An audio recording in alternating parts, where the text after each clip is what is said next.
Morning all of you. Online class में आप सभी का स्वागत है। हमारा जो लेसन नंबर 9 था उसे हमने स्किप किया है। लेसन नंबर 9 प्रकृति का उपहार, उसे हमने स्किप किया है, अर्थात हमने उसे छोड़ दिया है। तो उसे आपको करना नहीं है, न एग्ज़ाम के लिए करना है और न वैसे करना है। तो अब हम देखेंगे लेसन नंबर 10, झांसी की रानी। यह एक कविता है। झांसी की रानी, झांसी की जो रानी थी लक्ष्मीबाई, उनके बारे में यहाँ पर बताया गया है कि सन 1857 में हमारे देश का प्रथम स्वतंत्रता संग्राम हुआ था। इस संग्राम को इतिहास में बहुत महत्व दिया गया है। यह पहला मौका था जब भारतीय अंग्रेजों के खिलाफ इकट्ठे हुए थे। इस घटनाक्रम में जो कुछ हुआ उसके केंद्र में झांसी की रानी थी।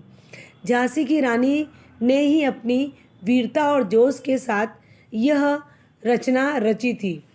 तो हम यहाँ पर देखेंगे कि रानी लक्ष्मीबाई ने अपनी वीरता और अपने साहस से उन्होंने कैसे अपने देश से अंग्रेज़ों को बाहर निकाला। तो उन्हीं के बारे में ये पूरी कहानी बताई गई, पूरी कविता उन्हीं के बारे में लिखी गई है कि झांसी की रानी किस प्रकार की थी। तो पहले हम कविता का गान करेंगे और आप लोग मेरे साथ गाओगे। आपके पास सभी के पास टेक्स्ट बुक होनी चाहिए। पेज नंबर 66 नंबर हम लोग साथ में गाएंगे, ठीक है। चलो।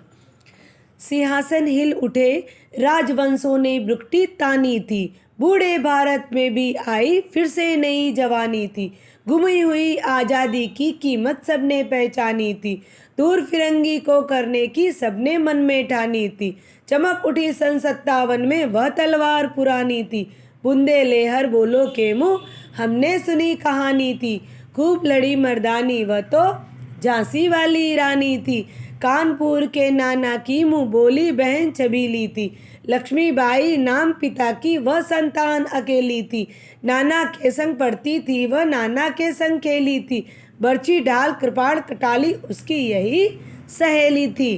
अब हम देखेंगे पहला पद्यांश। सिंहासन हिल उठे, राजवंशों ने ब्रुकटी तानी थी। जब पूरा भारत इकट्ठा हो गया, एक हो गया, तो देश को स्वतंत्रता दिलाने के लिए राजवंशों अर्थात जो राजा राज करते हैं, उन्हें कहा कि जो राजवंश के लोग थे उन्होंने ब्रुकटी अर्थात भौहें, जो हम आईब्रो बोलते हैं इंग्लिश में, तो जो भौहें तान ली थी, अर्थात अंग्रेज़ों का डटकर सामना करने के लिए वे तैयार हो गए थे।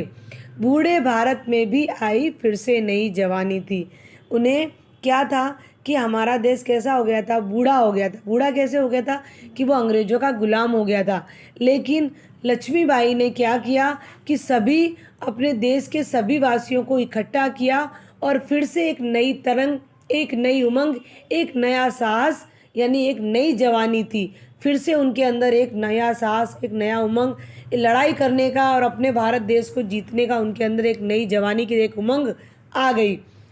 गुमी हुई का मतलब होता खोई हुई। आज़ादी की कीमत सबने पहचानी थी। सब लोगों को अब पता चल गया कि जो हमारी आज़ादी की कीमत है वो अब सब लोगों ने पहचान ली थी कि जो हमने आज़ादी खो दी है अब हमें उसे वापस लाना है। अब उन लोगों ने मन में ठान लिया कि चाहे कुछ भी हो जाए अब हम अंग्रेज़ों का सामना करेंगे, अब हम अंग्रेज़ों से पीछे हटेंगे नहीं, चाहे कुछ भी हो जाए पर अब हम अंग्रेज़ों का सामना करे बिना पीछे नहीं हटेंगे। चमक उठी सन 57 में, चमक उठी, उनकी जो तलवार थी वह चमक उठी। अब तो उन्होंने म्यान में से तलवार को बाहर निकाल दिया है। सन 57 में अर्थात 1857 में वह उनकी तलवार, सभी लोगों की, जितने भी राजवंश के लोग थे सभी लोगों ने अपनी अपनी तलवार निकाल ली। तो जैसे ही उन्होंने म्यान में से अपनी तलवार निकाली तो उनकी तलवार क्या हो, चमक उठी सन 57 में। मतलब क्या हुआ कि जैसे उन्होंने तलवार निकाली तो सन 57 की बात है, ये सन 1857 की बात है ये, कि उस समय ये युद्ध हुआ था। तो बुंदेले हर बोलो के मुँह हमने सुनी कहानी थी। बुंदेल एक जगह का नाम है। हर बोले मतलब उस जगह की जो लोग थे, हर बोली जाति, हर बोले मतलब होती जाति का नाम है हर बोले। और बुंदेल मतलब ये एक जगह का नाम है कि वहाँ के जो लोग थे, बुंदेल के जो लोग थे हर बोलो जाति के, उनके मुंह से ये कहानी सुनी गई है। झांसी की रानी ने कितना पराक्रम दिखाया, कितनी मर्दानगी दिखाई, कितनी वीरांगना है, उनके मुंह से ये कहानी सुनी गई है। खूब लड़ी मर्दानी वह तो झांसी वाली रानी थी। खूब लड़ी मर्दानी थी वो, वह मर्दों की तरह युद्ध किया करती थी। वो कभी भी ये नहीं देखती थी कि मैं एक लड़की हूँ, वो पुरुषों की भांति संघर्ष करती थी। मर्दानी मतलब होता है कि पुरुषों के जैसा लड़ाई करना, पुरुषों के जैसी लड़ाई करना, वह उसी प्रकार से वह लड़ती थी। तो खूब लड़ी मर्दानी, वो खूब लड़ी और एक मर्दों की तरह संघर्ष करते करते वह लड़कर अब उसने अपने आप को त्याग दिया। वह कैसी थी? झांसी वाली रानी थी। झांसी भी एक जगह का नाम है कि इस झांसी की वो क्या थी? रानी थी, वह वीरांगना थी। कानपुर के नाना की मुंह बोली बहन छबीली थी। कानपुर, कानपुर भी एक जगह का नाम है कि कानपुर के नाना की मुंह बोली बहन छबीली थी।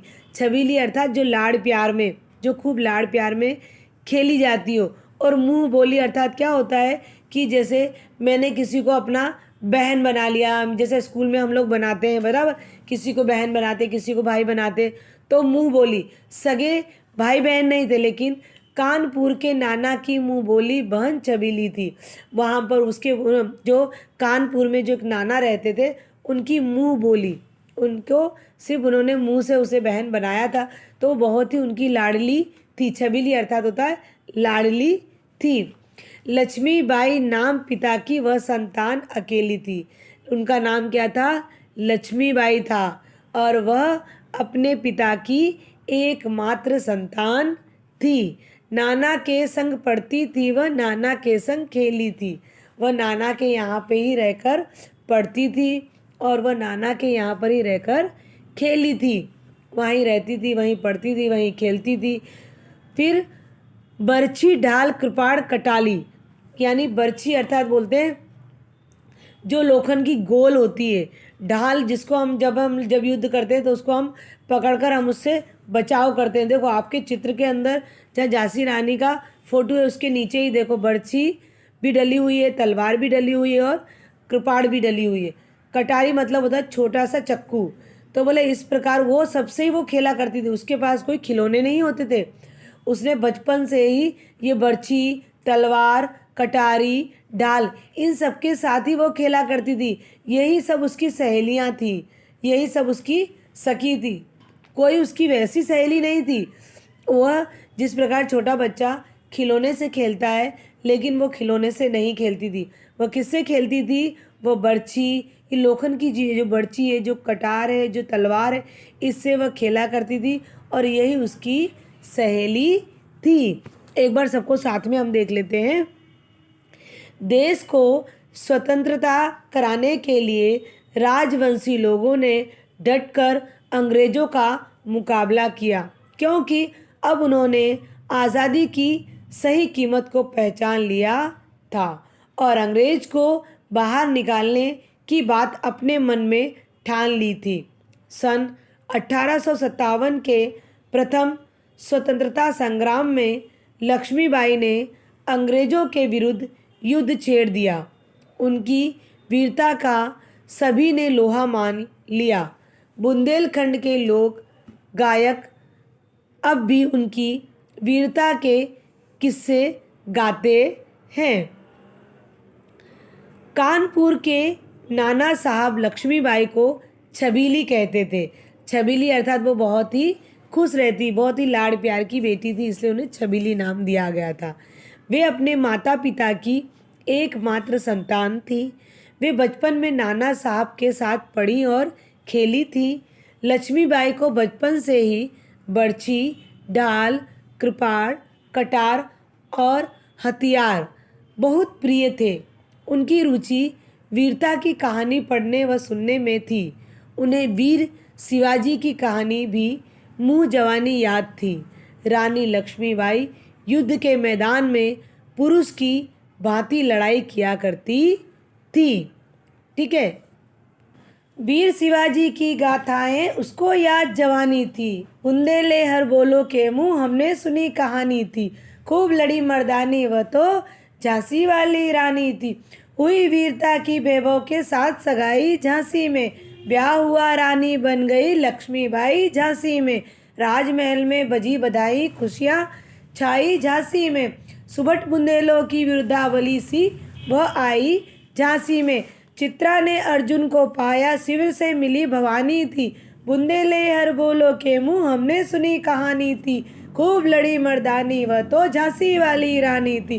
उदित हुआ सौभाग्य मुदित महलों में उजियारी छाई, किंतु कालकृति चुपके चुपके काली घटा घेर लाई। अब हम देखेंगे कि वीर शिवाजी की गाथाएं, कि लक्ष्मीबाई को जो वीर शिवाजी थे उनकी गाथाएं अर्थात उनकी कहानियाँ भी उन्हें मुँह जवानी याद थी। वे उनसे बहुत ज़्यादा प्रसन्न थी, बहुत रुचि थी उन्हें शिवा की कहानी, क्योंकि शिवा भी एक वीर योद्धा थे। तो उनकी जो कहानियाँ वो पढ़ती थी उससे वो बहुत ज़्यादा खुश रहा करती थी। उनको उनकी हर एक चीज़ मुँह जवानी याद रहती थी। बुंदेले हर बोलो के मुँह हमने सुनी कहानी थी। जो बुंदेलखंड के जो लोग होते हैं उनके मुँह से ये कहानी सुनी गई थी झांसी की रानी की। वह खूब लड़ी मर्दानी वह तो झांसी वाली रानी थी। खूब लड़ी मर्दानी अर्थात कि मर्दों की तरह युद्ध करने वाली मर्दानी थी, वीरांगना थी। कौन थी? झांसी की रानी थी। हुई वीरता की वैभव के साथ सगाई झांसी में। फिर क्या हुआ? जैसे जैसे रानी लक्ष्मीबाई बड़ी होती गई वैसे वैसे उनका विवाह, उनकी सगाई एक वीर पुरुष के साथ हुई। ब्याह हुआ रानी बन गई लक्ष्मीबाई, और उसके बाद जब उनकी सगाई होने के बाद उनका ब्याह हुआ अर्थात उनकी शादी हुई। उनकी शादी हुई तो फिर वो किस नाम से जानी जाने लगी? लक्ष्मीबाई के नाम से वे जानी जाने लगी। राजमहल में बजी बधाई खुशियाँ छाई झांसी में। फिर क्या? जब विवाह हुआ तो राजमहल में चारों तरफ खुशियों का माहौल, ढोलक नगाड़े बजने लगे। सभी लोग जहाँ देखो वहाँ नृत्य करते हुए दिखाई दे रहे थे। पूरे राजमहल में खुशियों की लहर दौड़ पड़ी थी। और वो राजमहल कहाँ था? झांसी में वो राजमहल था। सुबट बुंदेलों की विरुद्धावली सी वह आई झांसी में।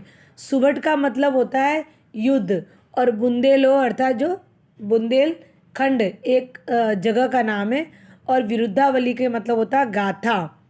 तो जब रानी लक्ष्मीबाई विवाह करके जब राजमहल में आई तब लक्ष्मीबाई की यश गाथा की एक नई कड़ी बनकर झांसी में वे आई थी।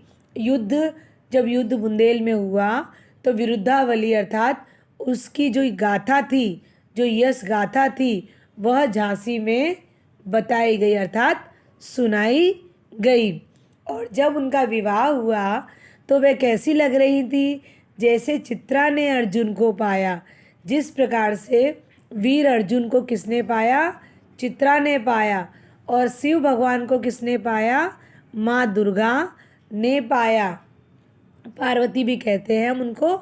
तो जिस प्रकार से शिव को दुर्गा जी ने पाया, चित्रा ने अर्जुन को पाया, उसी प्रकार से लक्ष्मीबाई ने इन राजा को पाया। तो ऐसा लग रहा था बुंदेलखंड के मुँह से इन लोगों ने इस प्रकार की कहानी सुनी थी। और वे खूब लड़ी मर्दानी वे तो झांसी वाली रानी थी। उदित हुआ सौभाग्य मुदित महलों में उजियारी छाई। उदित हुआ, उदित का मतलब होता है कि एक नया सवेरा, एक नया सौभाग्य जगा। किसका? बुंदेलखंड के जो लोग थे उनका एक नया सौभाग्य जगा। और मुदित महलों में उजियारी छाई। मुदित का मतलब होता है आनंदित। सभी महलों में आनंदित थे, सभी लोग मंगल गीत गा रहे थे। उजियारी छाई अर्थात उजाला ही उजाला। ऐसा सौभाग्य था कि जब रानी लक्ष्मीबाई विवाह करके आई तो जहाँ देखो वहाँ राजमहल में हर जगह मंगल गीत गाए जा रहे थे। जहाँ देखो वहाँ पर उजियारा ही उजियारा, अर्थात उजाला ही उजाला नजर आ रहा था। सभी जगह खुशियाँ छाई हुई थी। किंतु काल काल गति चुपके चुपके काली घटा घेर आई। लेकिन फिर क्या हुआ, धीरे धीरे काल गति चुपके चुपके धीरे धीरे से ऐसी कालग्नि आ गई कि पूरे राजमहल पर एक काली घटा सी छा गई, जैसे राजमहल में किसने नज़र लगा दी हो। इस प्रकार से उस राजमहल पर धीमे धीमे काली घटा छाने लगी। तीर चलाने वाले कर में उसे चूड़ियाँ कब भाई, रानी विधवा हुई हाय विधि को भी नहीं दया आई।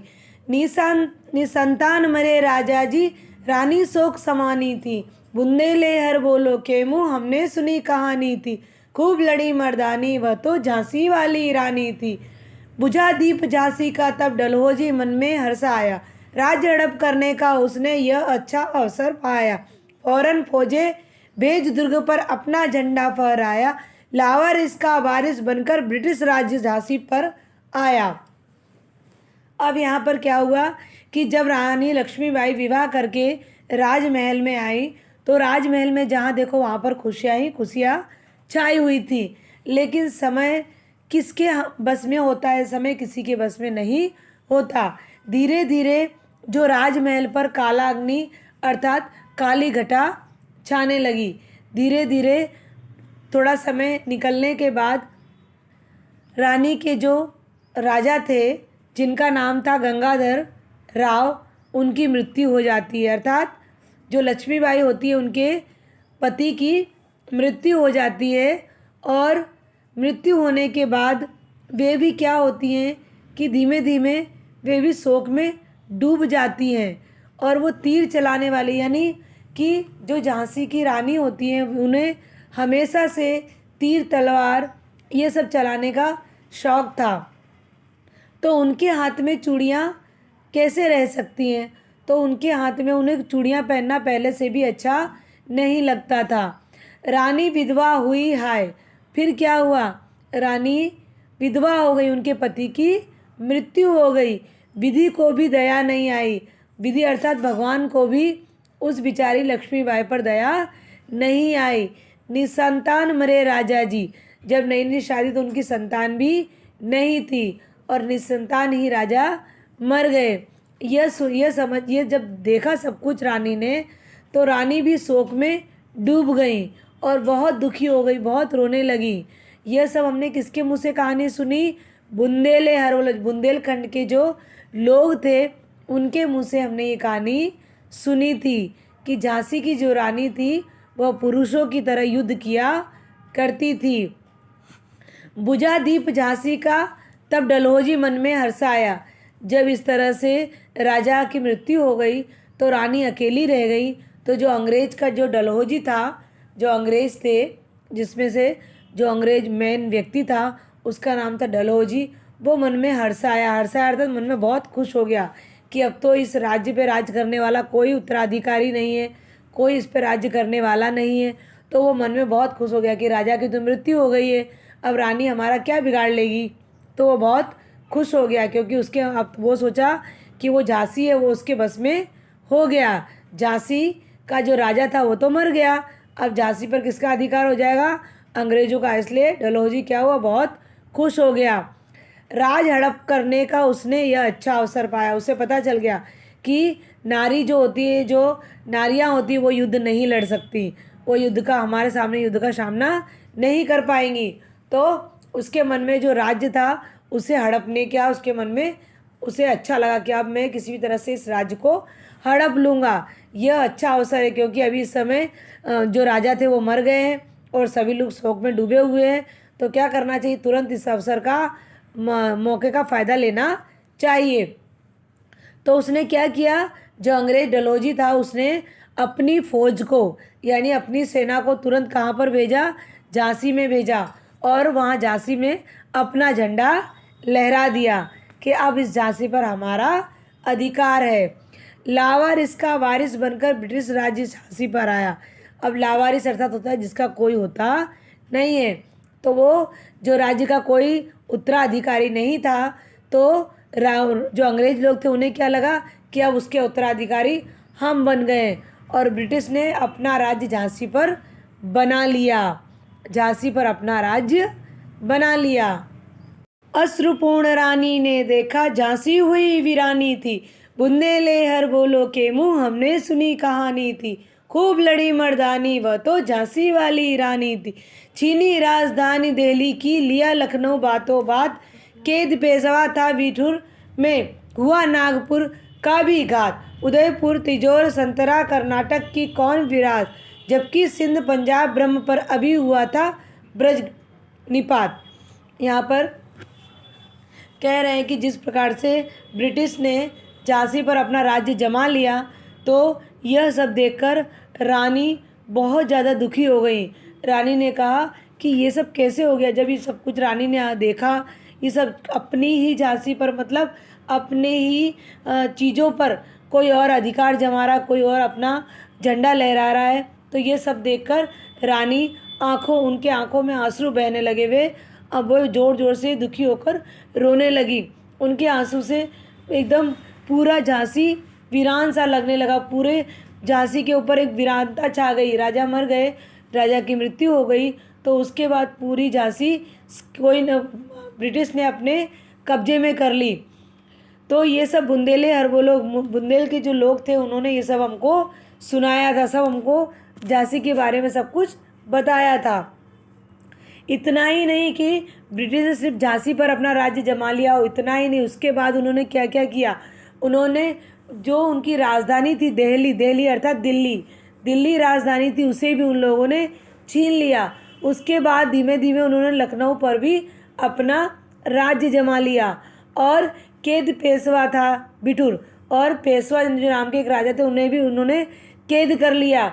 और उसके बाद जो नागपुर में जो उनका राज्य था, नागपुर में भी उसने अंग्रेज़ों ने अपना कब्जा जमा लिया। उसके बाद वे धीरे धीरे यहीं तक वो सीमित नहीं रहे। इसके बाद भी उन्होंने क्या किया कि उदयपुर, तंजौर, सतारा, कर्नाटक, इन सब की क्या विरासत, इन सब पर भी उसने अपना ही हमला जमा लिया। और किसी की तो क्या औकात, विरासत मतलब है तो क्या औकात कि उसने उस पर भी अपना धीमे धीमे अंग्रेज़ों ने अपना सामर्थ्य जमा लिया, अपना कब्जा कर लिया। जबकि सिंध पंजाब ब्रह्म पर अभी हुआ था ब्रज निपात। अब क्या बोल रहे हैं कि उसके बाद उन्होंने क्या किया, अंग्रेज़ों ने सिंध पंजाब और ब्रह्मपुत्र पर भी अपना आक्रमण शुरू कर दिया। ब्रज निपात का मतलब होता है कि बहुत बड़ी मुसीबत ऊपर गिरना, बहुत बड़ी मुसीबत आना, या फिर यूँ भी कह सकते हैं ब्रज निपात का मतलब बिजली गिरना। तो ये सब देखकर झांसी लक्ष्मीबाई के ऊपर ऐसा लग रहा था जैसे बिजली गिर गई हो, जैसे किसी ने उनके ऊपर बिजली गिरा दी हो। वे इतनी दुखी हो गई कि मेरी आंखों के सामने मेरी झांसी मेरे हाथ से चली जा रही है। वे ये सोचते हुए बहुत ज़्यादा दुखी हो गई। अंग्रेज़ों ने राजधानी दिल्ली पर भी अपना कब्जा कर लिया और शीघ्र ही उन्होंने लखनऊ पर भी अपना अधिकार जमा लिया। अंग्रेज़ों ने नागपुर पर भी हमला बोल दिया। अब अंग्रेज़ों ने उदयपुर, तंजौर, संतरा आदि को भी अपना कब्जे में कर लिया। तब कर्नाटक की क्या सामर्थ्य था कि वह बच सकता था। कर्नाटक को भी उन्होंने अपने कब्जे में कर लिया। इन सब के कब्जे में लेकर अंग्रेज ने सिंध, पंजाब और ब्रह्मपुत्र पर भी आक्रमण कर दिया। बंगाल, मद्रास आदि राज्यों की भी ऐसी ही दशा हुई। सभी राज्यों पर धीमे धीमे अंग्रेज अपना आधिपत्य जमाते चले गए। इस प्रकार अंग्रेज़ों ने धीरे धीरे सारे भारत पर अपना अधिकार जमा लिया और हम सब गुलामों की ज़िंदगी जीने लगे। और ये सब हमने किसके मुंह से सुना था? जो बुंदेलखंड के हर जाति के जो लोग थे उनके मुंह से हमने ये कहानी सुनी हुई थी कि एक झांसी में जो लक्ष्मीबाई आई हुई थी वह एक पुरुषों की तरह युद्ध किया करती थी, जिसका नाम झांसी की रानी था। इनकी गाथा छोड़ चले हम झांसी के मैदान में, जहाँ खड़ी थे लक्ष्मी मर्द बनी मर्दानों में। लेफ्टिनेंट वॉकर आ पहुँचा, आगे बढ़ा जवानों में। रानी ने तलवार खींच ली, हुआ द्वंद आसमानों में, जख्मी होकर वाकर भागा, उसे अजब हैरानी थी। बुंदेलहर बोलो के मुँह, हमने सुनी कहानी थी, खूब लड़ी मर्दानी, वह तो झांसी वाली रानी थी। अब क्या हुआ कि जो हम अभी तक आपको बता रहे थे कि अंग्रेज़ों ने भारत के कई हिस्सों पर अधिकार कर लिया था। इस प्रकार कहानी को हम यहीं पर इनकी गाथा छोड़ चले। इनकी गाथा अर्थात इस कहानी को हम यहीं छोड़कर झांसी के मैदान की कहानी या झांसी के मैदान की घटना हम आपको अब सुनाने जा रहे हैं कि जहाँ खड़ी है लक्ष्मीबाई मर्द बनी मर्दानों में। अब लक्ष्मीबाई ने क्या किया कि जिस प्रकार से युद्ध क्षेत्र में एक जो युद्ध करने वाला योद्धा खड़ा होता है पूरे वेशभूषा में, पूरे कपड़े पहन के, उस तरह से लक्ष्मीबाई एक मर्द की तरह मैदान में खड़े होकर लोगों का इंतज़ार कर रही थी कि लड़ो आकर मुझसे। वह एक मर्द की तरह खड़ी हुई थी लड़ने के लिए। लेफ्टी वॉकर आ पहुंचा। उस समय अंग्रेज का एक लेफ्टी वॉकर नाम का एक व्यक्ति था, वो वहाँ पर युद्ध क्षेत्र में आ पहुंचा। आगे बढ़ा जवानों में, उनके जितने भी अंग्रेज थे उन सब अंग्रेज़ों में सबसे पहले वह आया, क्योंकि वही मेन था। तो सबसे पहले वह लड़ने के लिए आया। रानी ने तलवार खींच ली। फिर रानी ने क्या किया कि अपने कमर से तेजी के साथ तलवार बाहर निकाली। फिर क्या, दोनों में द्वंद आसमानों में, द्वंद मतलब दोनों समान रूप से युद्ध होने लगा। द्वंद युद्ध का मतलब होता है कि दोनों में समान रूप से संघर्ष या युद्ध होने लगा। द्वंद मतलब संघर्ष भी कह सकते हैं। तो दोनों में युद्ध होने लगा। ऐसा युद्ध हो रहा था मानो कि असमान लोग लड़ रहे हैं, इतना द्वंद। वो जब वॉकर को पहले तो उससे आशा नहीं थी कि एक स्त्री होकर, एक नारी होकर इस तरह से कैसे युद्ध लड़ सकती है। वो तो इतना आश्चर्य में पड़ गया, खूब लड़ा उसके साथ, लेकिन आखिर में उसे जब उसकी जान पर आ गई तो उसने क्या किया, वो जख्मी हो गया, वो घायल हो गया। फिर उसने मैदान छोड़कर वो वहाँ से भागने लगा, मैदान छोड़कर वहाँ से भाग गया। यह सब देखकर उसे अजब हैरानी हुई। अजब हैरानी मतलब उसे आश्चर्य हुआ कि अरे ये कैसे हो सकता है, ये एक अबला नारी होते हुए भी इसने इतना भयंकर युद्ध मेरे साथ किया कि मुझे भी हरा कर वहाँ से भगा दिया। तो वह आश्चर्य में पड़ गया। बुंदेलहर बोलो के मुँह, हमने सुनी कहानी थी, खूब लड़ी मर्दानी, वह तो झांसी वाली रानी थी। यह सब हमने किसके मुँह से सुना था? बुंदेलखंड के जो लोग थे उनके मुँह से इस प्रकार से हमने झांसी की कहानी या लक्ष्मीबाई झांसी की रानी की कहानी हमने सुनी थी। वह एक मर्द की तरह लड़ने वाली एक नारी थी, एक वीरांगना थी। विजय मिली पर अंग्रेजों की फिर सेना घिर आई थी। अब के जनरल स्मिथ सम्मुख था, उसने मुँह की खाई थी। कान्हा और मदिरा सखियाँ रानी के संग आई थी। युद्ध क्षेत्र में उन दोनों ने भारी मार मचाई थी, पर पीछे हीरोज आ गया, हाय गिरी अब रानी थी। बुंदेलहर बोलो के मुँह, हमने सुनी कहानी थी, खूब लड़ी मर्दानी, वह तो झांसी वाली रानी थी। अब तो क्या हुआ कि अंग्रेज़ों ने जब रानी के साथ युद्ध किया तो रानी लगातार जीतती हुई जा रही थी। जीत हमेशा उनकी जीत ही मिल रही थी, वो हमेशा विजयी मिली और रानी को विजयी मिलती गई। पर अंग्रेज़ों की फिर से सेना घिर आई और बार बार अंग्रेज़ों की सेना बार बार फिर से घिर कर उनके सामने आ रही थी। अब के जनरल स्मिथ सम्मुख था।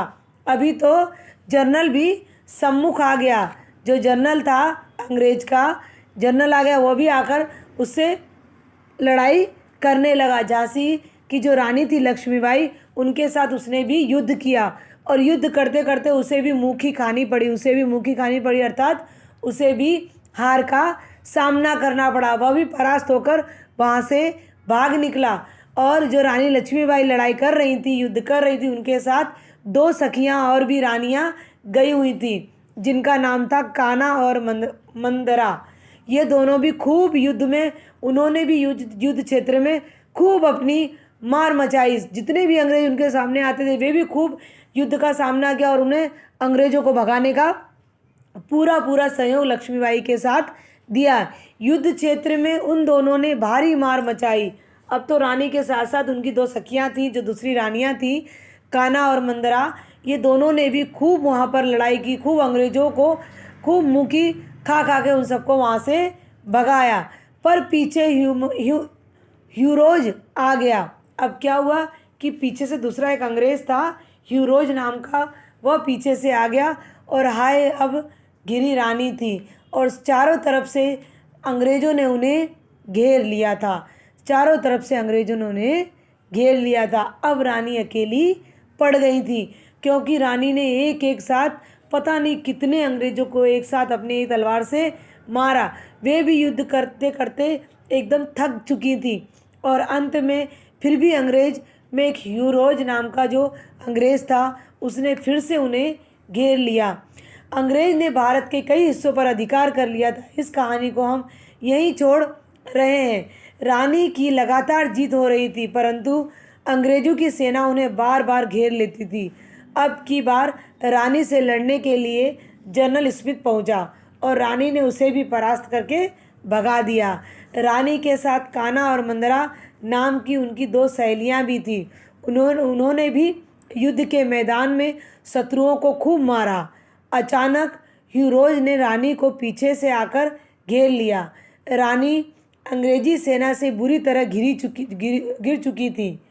बुंदेलखंड के गायकों के मुख से हमने यह कहानी सुनी थी कि रानी लक्ष्मीबाई वीर योद्धा की तरह रण क्षेत्र में लड़ती रही। रानी गई सिधार चिता अब उसकी दिव्य सवारी थी। मिला तेज से तेज की वह सच्ची अधिकारी थी। अभी उम्र कुल 23 की थी, मनुज नहीं अवतारी थी। हमको जीवित करने आई बन स्वतंत्रता नारी थी। दिख गई पथ सिखा गई हमको जो सीख सिखानी थी। बुंदे ले हर बोलो के मुँह हमने सुनी कहानी थी। खूब लड़ी मर्दानी वह तो झांसी वाली रानी थी। अब रानी लक्ष्मीबाई अंग्रेज़ों के साथ युद्ध करते करते वह वीर गति को प्राप्त हुई। सिधारना मतलब वीर गति को प्राप्त होना। वे वीर गति को प्राप्त हुई। किसके साथ लड़ते लड़ते? वह अंग्रेज़ों के साथ लड़ते लड़ते वे मृत्यु को प्राप्त हुई, अर्थात वह वीर गति को प्राप्त हुई। चिता अब उसकी दिव्य सवारी थी। चिता जब वो नीचे गिर गई तो उनकी ऐसी अलौकिक दिव्य सवारी निकली कि लोगों की आंखों से अश्रु बहना बंद नहीं हुआ। मिला तेज से तेज मतलब कि रानी ऐसी एक तेजस्विनी थी और अग्नि भी तेज थी, यानी कि दोनों के तेज मिलकर वह क्या हुआ, वे अग्नि की मूर्ति को समर्पित हो गई। तेज की वह सच्ची अधिकारी थी। सच में ऐसा तेज हमने किसी व्यक्ति के पास नहीं देखा। जो तेज की एक सच्ची अधिकारी हमने लक्ष्मीबाई को देखा। अभी उम्र कुल 23 की थी। अभी उनकी उम्र पूरी कितनी थी? 23। सिर्फ 23 साल की उनकी उम्र थी। इतनी सी उम्र में उन्होंने अंग्रेज़ों को अपने राज्य से निकाल बाहर किया था। मनुज नहीं अवतारी थी। अवतारी का मतलब होता है देवी। मनुज मतलब मनुष्य। वह मनुष्य नहीं, एक देवी का रूप लेकर हमारे सामने आई थी। हमको जीवित करने आई थी, बन स्वतंत्रता नारी थी। हमें जीवित करने आई थी, अर्थात हमें इस गुलामी से मुक्ति दिलाने आई थी और हमें इसी वजह से यहाँ इस धरती पर लक्ष्मीबाई का जन्म हुआ था। दिखा गई पथ सिखा गई हमको। एक हमें पथ मतलब मार्गदर्शन, हमें एक सही मार्गदर्शन देकर गई है। वो हमें सिखा गई, हमारे लिए वह प्रेरणा की मूर्ति है। रानी युद्ध भूमि में लड़ते लड़ते वीर गति को प्राप्त हो गई। अब उनके लिए चिता ही अंतिम मगर अलौकिक सवारी थी। वीरता की वे मूर्ति अग्नि को समर्पित हो गई। रानी अभी मात्र 23 वर्ष की ही थी। वे एक साधारण स्त्री नहीं, शक्ति की देवी थी। भारत को स्वतंत्र कराने की प्रेरणा देने के लिए इस धरती पर उनका जन्म हुआ था। वे हमें स्वतंत्रता पाने का एक नया रास्ता नई प्रेरणा देकर परम धाम को चली गई। यह था इस काव्य का भावार्थ। ऐसी थी झांसी की रानी जो हम उसे कभी नहीं भूल सकते। उन्होंने भी हमें अंग्रेज़ों की गुलामी से मुक्त कराया है। आज हम आज़ाद हैं तो ऐसी ही वीरांगना के पीछे, इन्हीं की वजह से आज हम आज़ाद हैं। आज हमारे देश में ऐसी ऐसी वीरांगना हुई हैं कि जिन्होंने पुरुषों की भांति लड़कर और यह साबित कर दिया है कि नारी भी किसी पुरुष से कम नहीं होती। स्वदेश प्रेम, साहस, वीरता, त्याग एवं बलिदान इसका मूल्य है। तो हमें भी इससे कुछ सीखना चाहिए कि हमें भी देश प्रेम के लिए कभी भी, या देश की रक्षा के लिए कभी भी हमें पीछे नहीं हटना चाहिए। यह था आपका भावार्थ। आगे हम देखेंगे शब्दार्थ। अभी हमने कविता का भावार्थ सीखा। आप सभी को कविता का भावार्थ समझ में आया होगा। अब उसके बाद हम लोग शब्दार्थ देखेंगे। शब्दार्थ में है पहला राजवंश। उसका अर्थ होता है राजाओं के वंशज, कुल। कीमत, मूल्य। मुँह बोली, मुँह से बोलने वाली, बनाई हुई। विरुद्धावली, यश गाथा। हर्षाया अर्थात होता है प्रसन्न हुआ। वीरानी, सुनसान। गाथा, गाई जाने वाली कहानी। अवतारी, ईश्वरीय शक्ति। कटारी, छोटी तलवार। बुंदेले हर बोलो, बुंदेलखंड की हर बोला जाति जो वीर गाथा गाती है। भ्रुकुटी अर्थात भौहें। फिरंगी अर्थात अंग्रेज। वैभव अर्थात संपन्नता। भवानी अर्थात पार्वती या दुर्गा भी कहते हैं। हड़प अर्थात कब्जा करना। वज्र निपात अर्थात बिजली गिरना। द्वंद्व अर्थात संघर्ष, युद्ध करना। पथ, रास्ता। मर्दानी, पुरुष की भांति संघर्ष करने वाली।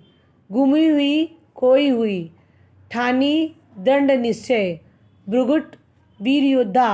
विधि, विधाता, भगवान। लावारिस, अनाथ। मुदित, आनंदित। सिधार, मृत्यु हो जाना। उजियारी, चांदनी। अब देखेंगे क्वेश्चन नंबर 1। संकेत पद्यांश को कविता में ध्यानपूर्वक पढ़कर दिए गए प्रश्नों के उत्तर लिखिए। तो यहाँ पर जो संकेत में दिया गया है तो वो दिया कानपुर के नाना की मुँह बोली, फिर डैश डैश करके यही सहेली थी। तो प्रश्न नंबर 66 पेज के ऊपर आप देखोगे तो पैराग्राफ 3 दिया गया है। वही है कि कानपुर के नाना की मुँह बोली बहन छबीली थी। लक्ष्मीबाई नाम पिता की, वह संतान अकेली थी।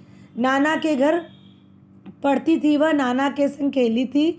बर्ची डाल कृपाण कटाली, उसकी यही सहेली थी। ये आपका पद्यांश हुआ। अब इसमें पहले हम क्वेश्चन देखेंगे, फिर हम आंसर देखेंगे। तो क्वेश्चन पहला इसमें, लक्ष्मीबाई के कितने भाई थे? ख, यह छबीली किसे कहा गया है? ग, लक्ष्मीबाई की सहेली कौन थी? तो इसके आंसर नीचे हैं। तो पहला क्वेश्चन क्या था? लक्ष्मीबाई के कितने भाई थे? तो आंसर है एक भी नहीं था, वे अकेली संतान थी। ख, यहाँ छबीली किसे कहा गया है?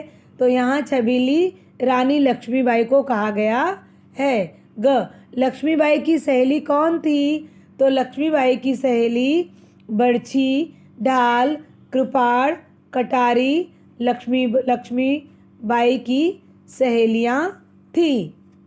क्वेश्चन 2, अति लघु उत्तर लिखिए। तो पहले क्वेश्चन देखेंगे। क, झांसी की रानी कविता किसने लिखी है?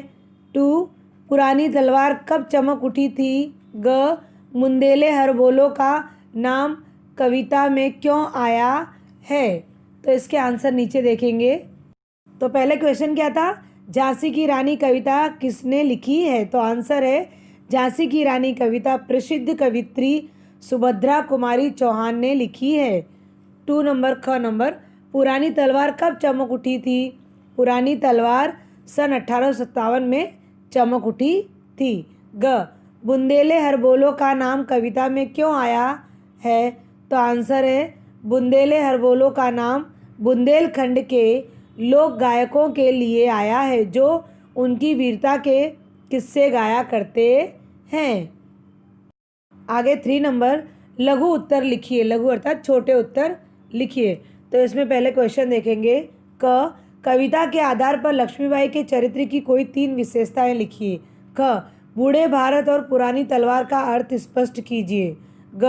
डलहौजी को कब और किस बात से खुशी मिली? तो इसके आंसर नीचे देखेंगे। तो क्वेश्चन 3 का कविता के आधार पर लक्ष्मीबाई के चरित्र की कोई 3 विशेषताएं लिखिए। तो आंसर है लक्ष्मीबाई की चरित्र की 3 विशेषताएं हैं। लक्ष्मीबाई को बचपन से ही बर्छी, ढाल, कृपाण, कटारी और हथियार प्रिय थे। दूसरा, उनमें शक्ति की देवी काली सी स्फूर्ति, साहस व शक्ति थी। थर्ड, वे अपने राज्य की रक्षा के लिए कुछ भी करने को तैयार रहती थी। अब ख नंबर देखेंगे कि बूढ़े भारत और पुरानी तलवार का अर्थ स्पष्ट कीजिए। तो आंसर है इस कविता में भारत को बूढ़ा कहा है क्योंकि उस समय भारत की व्यवस्था बड़ी ही शिथिल थी। पुरानी तलवार सन 1857 के युद्ध में चमक उठी, अर्थात सभी देसी राजाओं को जोश आ गया। सभी अपनी खोई आज़ादी को पाने के प्रयत्न में लग गए। इस संग्राम में लक्ष्मीबाई ने अंग्रेजों के विरुद्ध युद्ध छेड़ दिया। थर्ड है डलहौजी को कब और किस बात की से खुशी हुई? तो आंसर है झांसी के राजा की मृत्यु की खबर से डलहौजी को खुशी मिली थी क्योंकि उसे लगा कि अब झांसी की बागडोर संभालने वाला कोई नहीं है। अब झांसी लावारिस हो गया है। क्वेश्चन नंबर 4 में दीर्घ उत्तर लिखिए। इसमें 2 दिए गए हैं पर हमें करना एक ही है, सिर्फ क करना है, ख करना नहीं है। तो क है रानी लक्ष्मीबाई की वीरता की कहानी हमें क्या संदेश देती है? रानी लक्ष्मीबाई की वीरता की कहानी हमें क्या संदेश देती है? हमें एक ही क्वेश्चन करना है, एक ही क्वेश्चन का आंसर करना है। दूसरा ख नंबर दिया है वो हमें करना नहीं है। इसका आंसर हम नीचे देखेंगे। तो क्वेश्चन था रानी लक्ष्मीबाई की वीरता की कहानी हमें क्या संदेश देती? तो आंसर है झांसी की रानी लक्ष्मीबाई की वीरता की कहानी हमें यह संदेश देती है कि हमें भी अपने देश के प्रति सजग रहना चाहिए। हमें भी अन्याय के विरुद्ध निडरता, साहस, स्फूर्ति और वीरतापूर्वक आवाज़ उठानी चाहिए। जिसके अंदर साहस होता है वह कभी भी पराजय का मुंह नहीं देखता है। अतः हमें हर परिस्थिति में संघर्ष करना चाहिए। अब देखेंगे यहाँ क्वेश्चन नंबर 1 भाषा ज्ञान के अंदर कविता के आधार पर दिए गए विशेषण शब्दों का विशेष्य शब्दों से मिलान कीजिए। विशेषण शब्दों का विशेष्य शब्द से मिलान करना है। विशेषण किसे कहते हैं? जो किसी चीज़ की विशेषता बताते हैं उसे विशेषण कहते हैं और जो विशेषण के बारे में बताए उसे विशेष्य कहते हैं। तो यहाँ पर विशेषण दिया है एक तरफ और एक तरफ विशेष्य दिया गया है। तो हमने यहाँ मिलान किया, ध्यान दीजिए। बूढ़े भारत, ठीक है, बूढ़े के सामने क्या आएगा? भारत।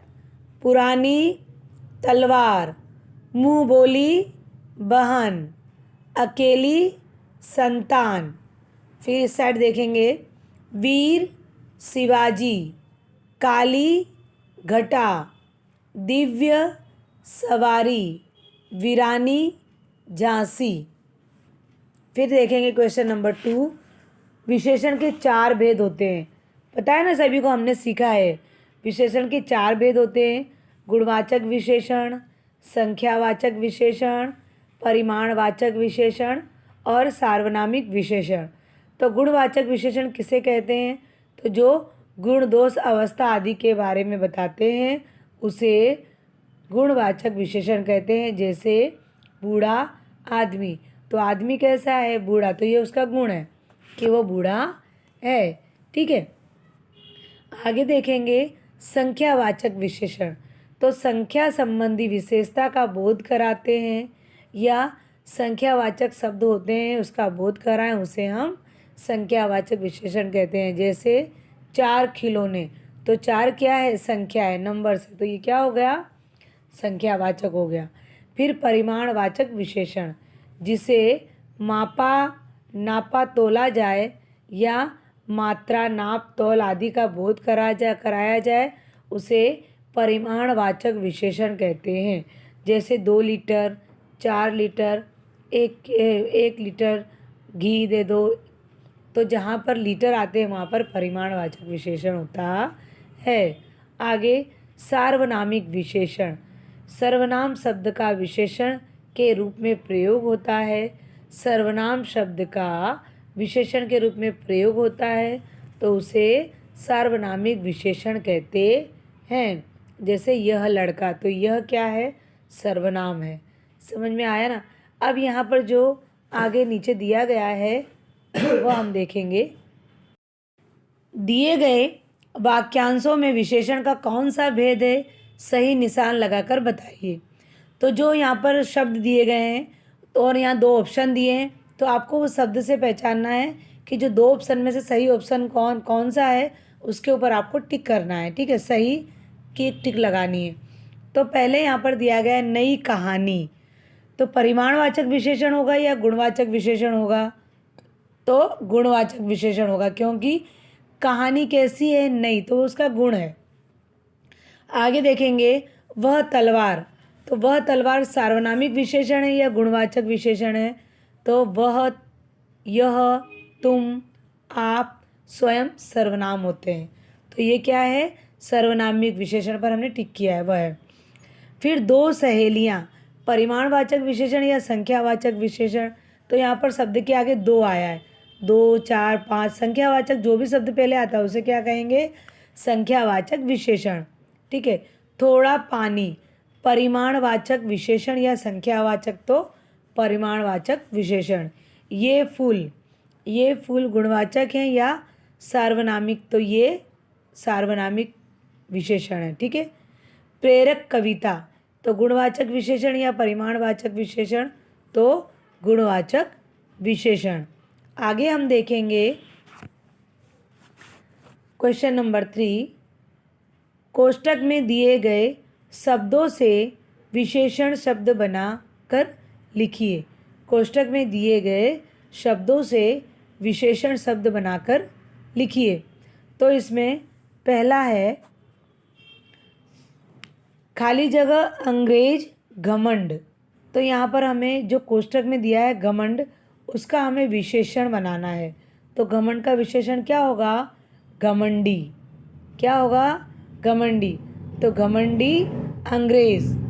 उसके बाद हम देखेंगे खाली जगह ज्ञान, तो कोष्टक में दिया है किताब, तो किताब का विशेषण क्या होगा? किताबी। तो किताबी ज्ञान। फिर दिया है खाली जगह शक्ति, तो ईश्वर को हम विशेषण में अगर बदलते हैं तो ऐश्वर्य भी हो सकता है और ईश्वरीय भी होगा, तो ईश्वरीय शक्ति। फिर हम देखेंगे खाली जगह युद्ध, तो कोष्टक में दिया है इतिहास, तो इतिहास का विशेषण होगा ऐतिहासिक। क्या होगा? ऐतिहासिक युद्ध। फिर आगे हम देखेंगे खाली जगह लोग, तो भारत दिया गया है, तो भारत का विशेषण होगा भारतीय, तो भारतीय लोग। फिर आगे हम देखेंगे खाली जगह पत्रिका, और कोष्टक में दिया गया है सप्ताह, तो सप्ताह का विशेषण होगा साप्ताहिक, तो साप्ताहिक पत्रिका। क्वेश्चन नंबर 4, कुछ ऐसे शब्द जो सुनने में एक जैसे, लिखने में थोड़े अलग और अर्थ में पूरी तरह से भिन्न होते हैं। कुछ ऐसे शब्द जो सुनने में एक जैसे लगते हैं, लिखने में थोड़े से अलग होते हैं और जब उसके अर्थ में पूरी तरह से वे भिन्न होते हैं। भिन्न मतलब अलग होते हैं। उन्हें श्रुति सम भिन्नार्थ शब्द कहते हैं। उन्हें श्रुति सम भिन्नार्थ मतलब अलग शब्द कहते हैं। जैसे हम यहाँ पर देखेंगे बात बातचीत, वात हवा। तो यहाँ पर बात और बात में ज़्यादा अंतर हमें नहीं दिखाई दे रहा, लेकिन दोनों को अगर हम देखें तो दोनों अलग होते हैं। तो यहाँ पर दिया है कि कोष्ठक में से उचित श्रुति समय भिन्नार्थ शब्द छांटकर खाली जगह भरिए। तो यहाँ पर जो कोष्ठक में दो अलग अलग शब्द दिए हैं, तो आपको देखना है कि सही शब्द इस खाली जगह में क्या आने वाला है, वह आपको देखना है। तो इसमें पहले है क, रानी का घोड़ा हवा से खाली जगह करता था। तो बात की बात, तो बात बात करता था। रानी का घोड़ा हवा में बात करता था। ख नंबर, रानी लक्ष्मीबाई एक खाली जगह थी लेकिन कमज़ोर नहीं। तो स्त्री या स्त्री, तो स्त्री तो क्या हो जाएगा, वो कपड़े के ऊपर जो हम प्रेस करते हैं उसे स्त्री कहते हैं, लेकिन अगर स्त्री होगा तो क्या होगा, नारी। यानी रानी लक्ष्मीबाई एक स्त्री थी लेकिन कमज़ोर नहीं। ग नंबर, सबने आज़ादी का खाली जगह पहचान लिया था। मूल की मूल्य, तो मूल्य पहचान लिया था। घ, रानी ने अंग्रेज़ों को हराने का खाली जगह लिया। तो व्रत या व्रत या व्रत, तो क्या आएगा, व्रत, अर्थात निश्चित किया था, निश्चय लिया था कि रानी ने अंग्रेज़ों को हराने का व्रत लिया, कि अब मैं दृढ़ निश्चय करती हूँ कि मैं अंग्रेज़ों को भारत देश से निकाल कर ही मानूंगी। आगे ड, डलहौजी की खाली जगह में खोट आ गई। तो नियत की नियत में, तो नियत में, डलहौजी की नियत में खोट आ गई। इस प्रकार से हमने देखा कि आज हमने कविता और उसके क्वेश्चन आंसर्स और जो पीछे जो उसके ग्रामर दिया गया है, हमने ग्रामर, क्वेश्चन आंसर, पद्यांश और पूरी कविता, ये सब कुछ हमने सीखा और सभी का भावार्थ भी हमने सीख लिया। तो अब मुझे लगता है कि आपको किसी भी प्रकार की परेशानी नहीं रही होगी। फिर भी ये लेसन पढ़ने से पहले एक बार आप इस लेसन को ज़रूर पढ़ लेना, ये कविता आप ज़रूर पढ़ना, क्योंकि कविता में एक वीरांगना की कहानी दी गई है। एक बार आप इसे पढ़ना, फिर मेरा वीडियो भी देखना। मेरा वीडियो देखने के बाद आपको अच्छी तरह से समझ में आ जाएगा। पहले आप एक बार बुक को पढ़ लेना, फिर बुक को पढ़ने के बाद मेरा वीडियो देख लेना। जब आप ये दोनों कुछ देखोगे तो आपको अपने आप अच्छी तरह से ही समझ में आ जाएगा। जितना हम करवाते जा रहे हैं उतना आपको लिखते जाना है, तो जिससे आपको याद करने में कोई परेशानी भी नहीं होगी। चलिए, इसी के साथ मैं अपनी वाणी को विराम देती हूँ। अस्तु, धन्यवाद।